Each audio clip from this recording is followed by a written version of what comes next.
Depuis 20 ans, l'ADASEA du Gers, avec sa cellule d'assistance technique aux zones humides, travaille avec les agriculteurs à la gestion et à la préservation de ces milieux, indispensables à l'équilibre du territoire. En 2021, on estime à 3000 hectares la surface en prairies inondables sur l'est du département du Gers et sud du Tarn-et-Garonne. Au vu des enjeux liés aux prairies naturelles inondables, un programme partenarial de 3 ans sur ce secteur a vu le jour. Les objectifs étaient de caractériser les prairies, encourager et optimiser leur utilisation en élevage et étudier divers débouchés pour identifier de nouvelles opportunités de valorisation.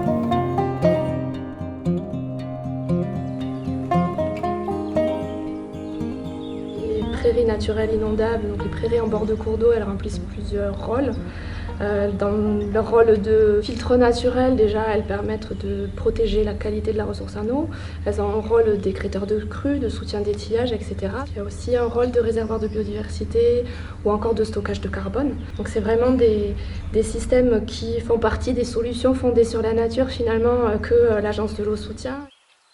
Donc une grande réussite de ce projet a été de caractériser ces prairies, ce qui nous a permis par la suite de pouvoir les valoriser auprès du public d'agriculteurs. Une trentaine d'agriculteurs nous a mis à disposition des prairies pour qu'on puisse faire une série d'inventaires et améliorer les connaissances sur celles-ci. Ces prairies sont constituées d'une grande diversité d'espèces végétales, une quarantaine en moyenne, qui cohabitent malgré leurs différences d'affinité pour l'humidité. Elles abritent souvent une flore et une faune à enjeu, comme la jacinthe de Rome et le cuivré des marais. 200 analyses d'herbes et de foin ont permis de qualifier scientifiquement le fourrage et de montrer que sa qualité n'est pas influencée par le degré de submersion des prairies pendant les inondations. On notera que l'herbe est particulièrement riche en calcium et faible en phosphore. Au printemps, ces prairies produisent en moyenne 3,5 tonnes de matière sèche par hectare, ce qui est plutôt faible par rapport à d'autres prairies en France. Ce qu'on a constaté dans le cadre de ce projet, c'est que la valeur agronomique de ces prairies, elle est loin d'être négligeable. Puis ça a une énorme valeur d'usage aussi pour les gens qui les exploitent, puisque ça vient compléter des ressources fourragères pour alimenter les troupeaux, notamment dans un contexte de sécheresse et de raréfaction de la ressource fourragère, d'avoir des prairies qui poussent plus tard et qui produisent du foin de bonne qualité. Ce projet a été l'occasion de mener des rencontres techniques, d'échanger avec les éleveurs, de leur proposer du contenu technique sur la gestion de ces prairies, mais aussi de garder le lien.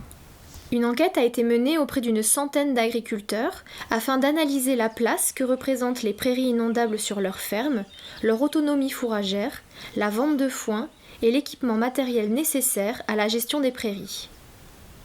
Florent Georges a pu calculer le coût de revient finalement de la gestion de ces prairies, aussi bien sur les frais de mécanisation du foin, mais aussi sur la gestion et l'entretien annexe, c'est-à-dire entretien des bordures, des haies. Le principal débouché des foins issus des prairies naturelles inondables est l'alimentation animale, bovine et équine. D'où l'importance de maintenir l'élevage pour les conserver, en travaillant à tous les niveaux, du pré jusqu'à l'assiette. Alors nous on travaille avec un petit berceau d'éleveur qui est situé à côté de Pessan en fait, donc c'est à quelques kilomètres du magasin. Donc nous au niveau de la clientèle, les gens qui viennent ici sont des gens des alentours, ils connaissent beaucoup d'agriculteurs avec qui on travaille, beaucoup d'éleveurs, ils voient les vaches dans les prés à côté de chez eux, ils savent très bien la qualité qu'on travaille, la qualité de viande. Les avantages et inconvénients des divers débouchés ont été identifiés dans le cadre du projet. Il en ressort la nécessité de davantage communiquer sur les services rendus par ces prairies, que ce soit pour la vente locale ou pour des filières plus industrialisées. Nous avons surtout étudié l'alimentation en animalerie pour les petits rongeurs. Ça permet de faire une bonne valeur ajoutée, mais il faut prendre en compte le coût important de l'ensachage. C'est une filière qui existe déjà en France, mais qui resterait à développer dans le Gers. Des études ont également été menées pour l'utilisation du foin sablé par les inondations. En fonction de son état de dégradation, il serait possible d'utiliser ce foin en litière, en paillage pour le maraîchage ou pour la plantation d'arbres, ou encore de le composter sur la ferme. Mais ces débouchés sont très ponctuels et impliqueraient une lourde logistique.